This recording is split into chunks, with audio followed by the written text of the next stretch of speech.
Hello, welcome to Citizens Forum. This is being filmed on Tuesday, December the 15th. The first part of Citizens Forum is always the Walton Jack Show, so we'll start off. Another crazy week in the world. The climate change conference is getting discussed. I think we're being told that, we've agreed to less than 2 degrees, which will hopefully save us from total and complete catastrophe. But what we hear from sources outside the mainstream media is that this is where the work starts. This is where we actually have to start doing something. The promises that have been made are really meaningless. So, here we are in Victoria. What can we do on the ground? It seems to me that the first thing that should happen is that the planned Mackenzie Street overpass should immediately be cancelled, and that $90 million taken and put into a very cheap train system from the western communities to downtown. Now we have the E&N line. They deliberately took out the rail bridge so that we can't do it from the western communities to downtown.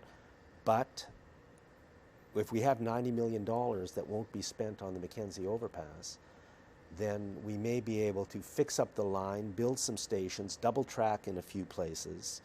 If any of this makes any sense, maybe this is a stupid idea in the first place, but it seems that it's because otherwise, what's it all about? If we now build the Mackenzie Street overpass, when we're saying at the same time we have to massively reduce, then what's it all about? Yeah, I'm not sure that the Mackenzie Avenue overpass is actually going to reduce traffic congestion. It seems to me whenever you make traffic flow a little faster here, it just builds up a couple of blocks away in another place. Like how much traffic can go into downtown at one time? There's only so much traffic can go into town and also leave. So it might relieve a little bit of congestion, but it's certainly they're spending a lot of money on it. Now I just read that there's going to be issues around fares for taking buses, and you're no longer going to be able to get transfers and things of that nature. It's going to become more expensive to take the bus. That's the absolute backwards way to do it. How about just simply subsidizing public transportation, Jack? How about just simply spending a little more money on it, keep the fares low, make it look attractive, put more buses on the main runs, especially coming in from Sydney and areas where there is heavy traffic from the western communities. Make those buses look attractive so people will really say, hey, it's cheaper to take the bus.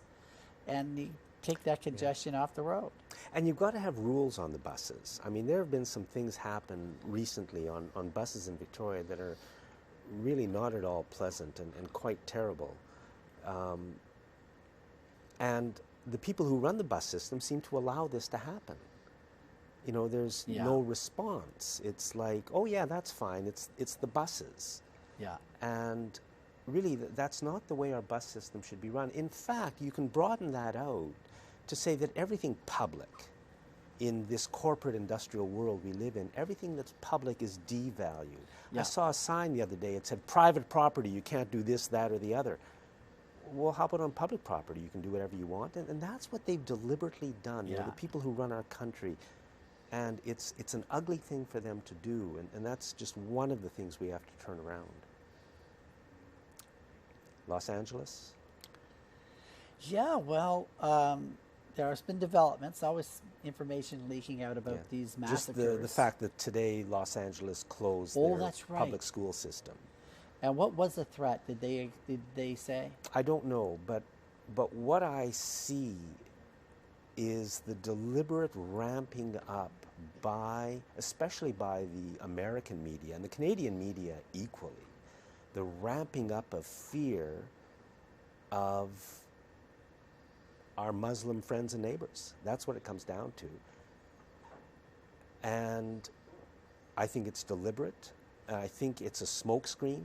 I think we, not the Canadian people or the American people, but the government of America, with the full support of the Canadian media and the government of Canada under Harper, created ISIS and is now using that to create fear here. And behind that smokescreen They've got the TPP, which God knows what that's going to do to us. We've got Bill C-51. We've got genetically contaminated foods. We've got an economy that is being completely taken over by the 1% of the 1%. They're making all the money while the homeless roam the streets. And we can't deal with any of these things because we're focusing on their terror creation of ISIS. It's a bizarre situation. You know, can you be blamed to wonder? Like I look at these stories and I see these shootings, and there's so many similarities in these massacres. And the one that happened in San Bernardino is no different. Like very strange reports where eyewitnesses are seeing like 3 tall Caucasian gunmen. And the official story, which is seemingly the major networks had from the start, was the 2 people, and one husband and wife, and of course the wife, the poor husband and wife that were shot dead later, and left their child parentless, who I believe were innocent. It just doesn't look like they could have even committed the crime, and I think it is. You have to wonder, Jack, and so many people say, "Oh, you're launching into these theories." Well, use your head. Who stands to really gain from these actions? And say, for instance, with the guns, there was a report immediately afterwards that they were found with police-issued firearms, so some of the arms they were supposed to have. Then later it was reported that they had acquired some guns somewhere else. Well, what's the real story? And then we just had Mehdi Najari send us some information the other day about one of the guns that was found in the Paris shooting came from a gun shop in Florida, which is known as a kind of a CIA gun shop. And how would a gun shop that's been associated with the Ku Klux Klan and the National Rifle Association, how could that gun get into Paris, and what is it doing there? Now, another report also issued was that 7 of the guns that they retrieved from the most recent shootings in Paris originated from a gun dealer in Serbia, and he had sold the guns to that gun shop in the United States. So there's a connection there. Again, you just have to wonder what is going on. How are we going to really get to the truth here? And the fact that we don't know the truth is being used against us. I mean, this creation of fear, with Donald Trump in the United States, the media is critical of him, but the media is the ones who have deliberately created this fear and anger within the American people. I mean, the people who actually believe CNN and NBC and all the rest of them, the people who believe the media, I mean, I can understand. They'd be afraid. I mean, they think ISIS is out to get them and all of this. They don't know that their own government is funding ISIS. They don't know that the Canadian government under Mr. Harper was involved.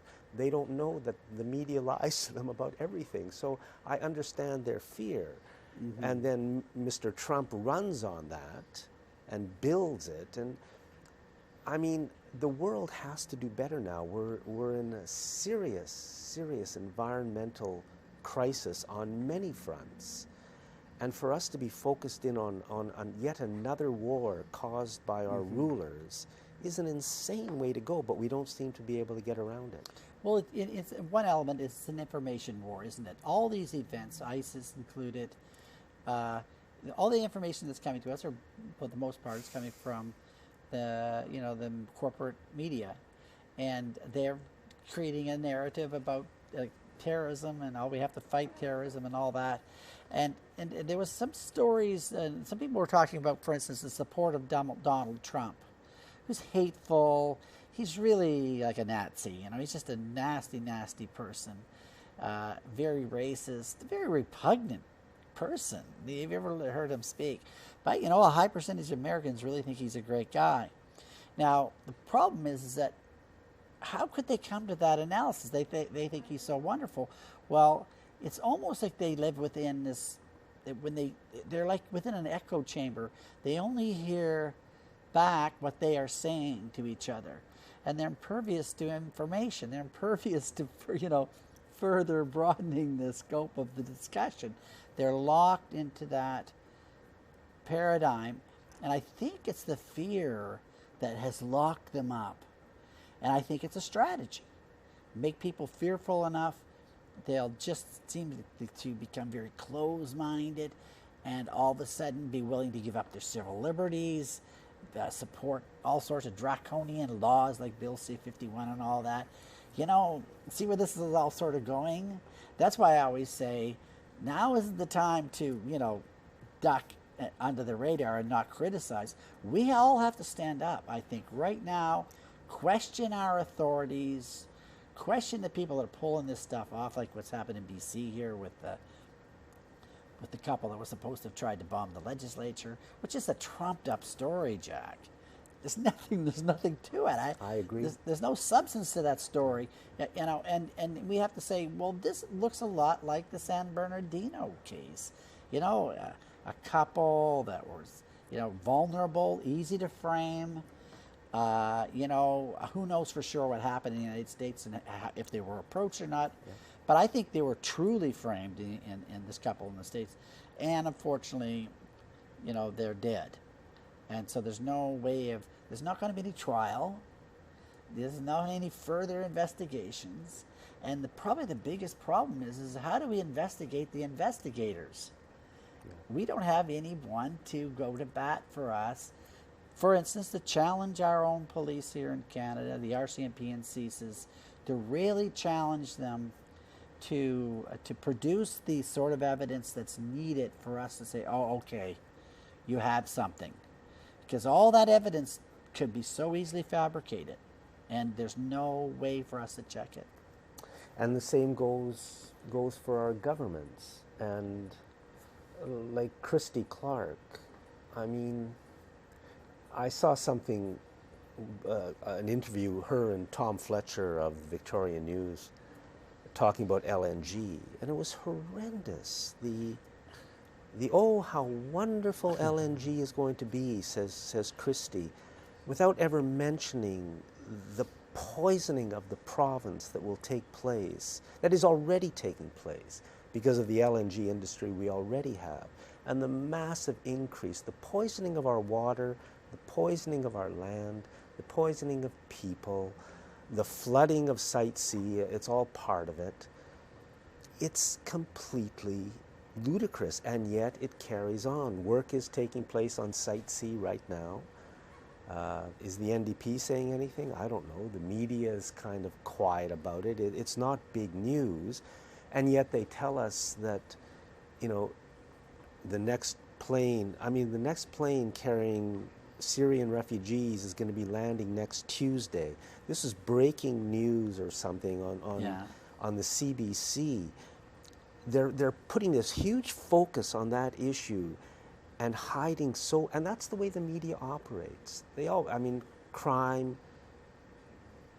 violent crime, sports, lies, misinformation, and behind all of that, they basically have taken over our country. They've created the homeless. They've created the poverty. They've severely damaged not only our healthcare industry, but our health. They've attacked our health. They attack us on all fronts. And at the moment, we're still powerless against them. It's a horrendous situation. Well, nobody's really answerable to the decisions, and this Liberal government is so removed from reality, and the whole LNG program is fraught with so many economic problems. It's just not viable economically.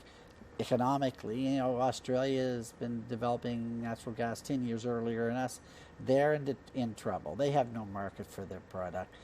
And, the same thing with the oil industry right now. $35 a barrel for oil. They're in trouble. There's no market. And to pretend there is, and by the way, the deals the Liberals signed with these foreign ownership and everything like that is pretty well sold us down the road. So it'd be wonderful if it just completely crashed. We might have a chance to recoup something. But, there's that force that the corporate, sector has to control that information, and it gets us into a lot of trouble, as like we are with the sewage treatment plant here in Victoria, where it just seems to be unstoppable. It makes no sense in so many levels, but that doesn't seem to matter. Yeah, the Blue Bridge is exactly the same, and on and on.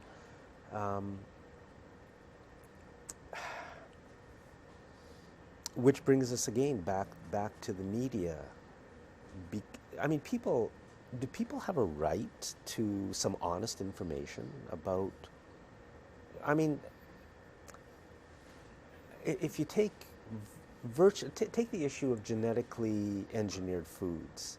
An important issue because it involves, I think, the poisoning of us.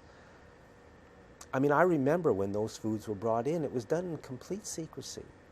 Nobody even knew those foods were in our food supply until a few years after they'd been brought in, and you started to hear rumors about, there's this new thing called genetically engineered foods. That was done, I guess, under the Chrétien government largely. Mm-hmm. What a betrayal of not only by our governments, but by the media to allow this to happen in complete secrecy. And they do it on every issue. That's an older issue. But you take the issues of today, and genetically modified, genetically contaminated foods are still an issue today because we're eating them every day. It's never mentioned in the media. Because it's all corporate. The corporations own our governments. The corporations own the media. And they run this country as if it was their kingdom, which in fact it is. And that is the fundamental issue that we've somehow got to come to terms with and deal with, because really it's at the point where, everybody's life is at stake. The economy, the environment, society itself, all in the state of... Well, I think you have to remain vigilant, and I'm so used to just now looking at everything, whatever's coming in, and think about the spin that's on that. I was listening to a show yesterday on CBC with Anna Maria Tremonti. They were talking about autism, and they were interviewing a guy about saying that autism is not necessarily a disease, it's just a new way of being. Okay, that's nice. And look, people are suffering from autism, and it is a very serious phenomenon. Now, my sister, or my wife is a teacher, and she started teaching in around 1990, or 1985, so she's been at about 30 years. Autism was almost unheard of in 1985. It was about 1 in 10,000. Now it's in 1 in 60 children. That's what they say. So, we're talking about an explosion of an epidemic of autism. Autism is a disease of the brain. It's not a new way of being. It's an illness, a physical illness, a debilitating illness that's, costing sadness and suffering and the cost of so many lives. But the thing about the story is how they were presenting it on CBC, as should be coming to accept autism. Now, we certainly want to support people who are suffering from that illness and do everything we possibly can. But let's not pretend what we're into here. We're into an epidemic, and it's a very, very serious thing, and we should be looking for the causes of autism and not be accepting it.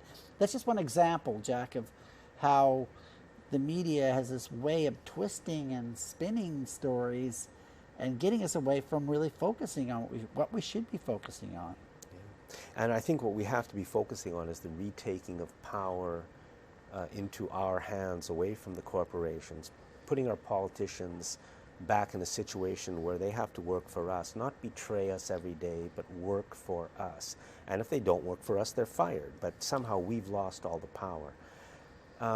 Today, I think the Truth and Reconciliation Commission has released a report talking about the residential schools largely, and what a disaster that was. Mm-hmm. And, I've noticed how, once again, the media has completely escaped any responsibility or blame for that scourge.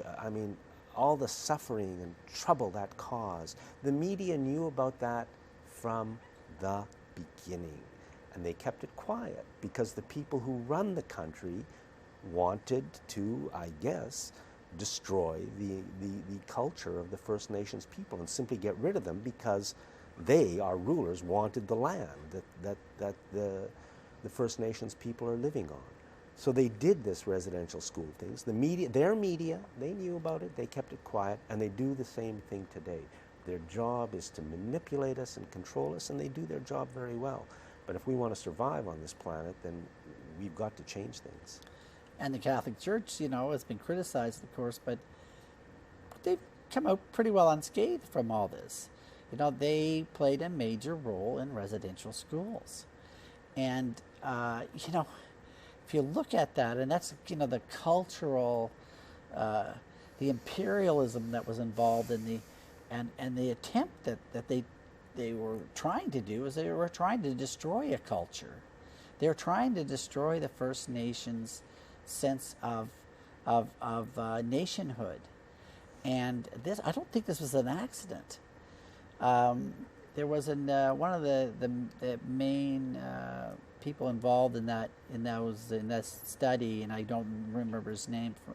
The judge said that, you know, there's tens of thousands of deaths that weren't recorded from residential schools, and they've only been recording the ones that they know of. It was a genocide, and you know, we should be looking at how we've been using the institutions like churches to do this dirty business. You know, the Catholic Church still has so much to answer for in this case. Yeah, Walter, thank you very much. Yeah, always a pleasure, Jack. Interesting times, as they say, to be living in. Thanks for watching this segment of Citizens Forum.